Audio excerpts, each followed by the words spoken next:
મહાનગરપાલિકા દ્વારા કારેલીબાગ વિસ્તારમાં આવેલ એક એન્ટી સર્કલ ખાતે વીર નર્મદની પ્રતિમાને પુષ્પાંજલિ અર્પણ કરવામાં આવી। વીર કવિ નર્મદા શંકર લાલશંકર દવેની જન્મ જયંતિ, જેમણે વિચારોની આંધીથી ઇતિહાસ સર્જ્યો, જેમણે ગુજરાતી ભાષાનો પહેલો શબ્દકોશ આપ્યો, કવિતાઓ, નિબંધ અને લેખોમાં સત્ય, સંઘર્ષ, ટેક અને નેમથી સાહિત્ય અને સમાજમાં અમૂલ પરિવર્તન આણ્યું એવા વીર કવિ નર્મદને યાદ કરીએ ત્યારે ગુજરાતી સાહિત્યની અસ્મિતાના પ્રતીક અને પ્રખર સુધારાવાદી કવિ સાહિત્યકારની છબી આપણી સામે તરવરી રહે છે। તેઓ કહેતા કે મને ફાંકડું અંગ્રેજી ન આવડવાનો અફસોસ નથી, પણ કડકડાટ ગુજરાતી આવડવાનો ગર્વ છે। જય જય ગરવી ગુજરાતની આગવી રચનામાં ગુજરાતનો અમૂલ્ય વારસો અને એની ભવ્યતાને સમાવીને ગુજરાતનું ગૌરવ વધાર્યું। ત્યારે વીર નર્મદની જન્મ જયંતિ નિમિત્તે વડોદરા મહાનગરપાલિકા દ્વારા કારેલીબાગ વિસ્તારમાં આવેલ એલ&ટી સર્કલ ખાતે વીર નર્મદની પ્રતિમાને પુષ્પાંજલિ અર્પણ કરવામાં આવી હતી।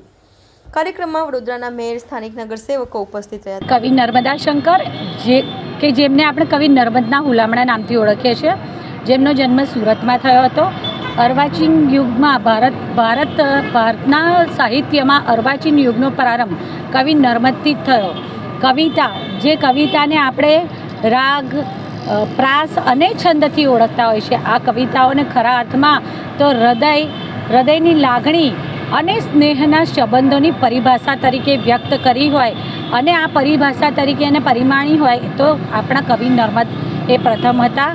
તે સમયે પુનર્લગ્નની વાતો કરનારનો પડછાયો પણ નહીં લેનાર, સમાજમાં જે પ્રકારનો વિચાર હતો તે વિચારમાં ક્રાંતિ લાવી તે પણ કવિ નર્મદના ફાળે જ જાય છે। તો સાથે સાથે દાંડિયો પત્ર રજૂ કરી અને જે તે સમયના ભલભલા ચમરબંધીઓની અંતરંગ વાતો લોકો સમક્ષ લાવનાર, સાહિત્યનું સર્જન કરનાર અને કવિ એવા કવિ નર્મદ જેમનો જન્મ સુરતમાં થયો હતો।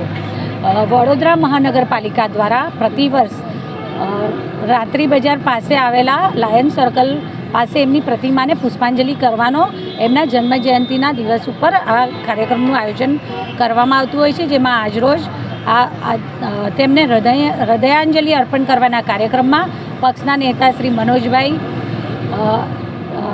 રિક્રિએશન કમિટીના ચેરમેન શ્રીમતી વર્ષાબેન, રિક્રિએશન કમિટીના ડેપ્યુટી ચેરમેન એવા જ્યોતિબેન, સાથે મારા સાથી કાઉન્સિલરો જાગૃતિબેન, રૂપલબેન અને બધાએ સૌએ સાથે મળીને સાથે વિસ્તારના નાગરિકો અને કેટલાક જે સાહિત્ય પ્રેમીઓ છે સૌ દ્વારા સાથે મળી અને તેમને પુષ્પાંજલિ, હૃદયાંજલિ અર્પણ કરી।